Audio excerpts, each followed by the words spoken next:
So Dark Souls made my balls hang lower. Now I know this seems like a ridiculous title for a video, but hear me out. I've noticed lately that my balls now catch on the crotch of different parts of my pants and boxers and compressions that really never happened before. Like when you've been sitting for a bit and you stand up and are confused why it's uncomfortable? Or you change directions too quickly and it's like you lightly sack tap yourself? The Velcro effect happens way too deep now to recover. Like, do your balls hit the toilet water when you sit now? I didn't think so. Now, most of you are probably saying this has nothing to do with Dark Souls. But, like I said, hear me out.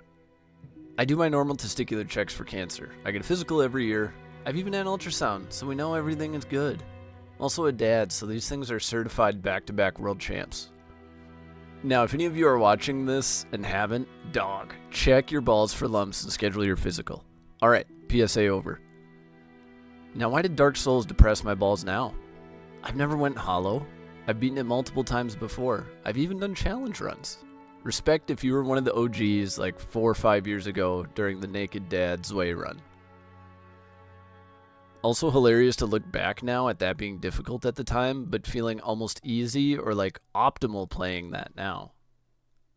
Soulsborne Shadows Die and Elden Ring has so greatly power creeped our own abilities in these games. Dark Souls still has challenge, but it's built through the environment and being deliberate with your attacks and movements, whereas Elden Ring has iterated on the formula and shifted the focus to taking the speed, dodging, and ability reading to the absolute maximum. Elden Ring is undoubtedly harder, but it also gives you infinitely more ways to approach it, or ways to make it easy. Dark Souls just lets you explore and figure it out. So Malenia or Mesmer might be more challenging, but Elden Ring didn't make my balls hang lower. How did Dark Souls do it? Dark Souls maximizes your ability to engage in the game's systems and respects what it's trying to teach you. It teaches you to be patient. It teaches you to not be greedy, even though greed feels so good.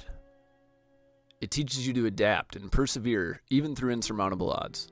It teaches mental toughness, and is also a fantastic metaphor for mental health, to not go hollow. So why did my balls start to hang lower this time I played Dark Souls? Because this time I faced off in an honorable duel with the most important boss in the Souls series history, Artorias, just to see who had the better greatsword.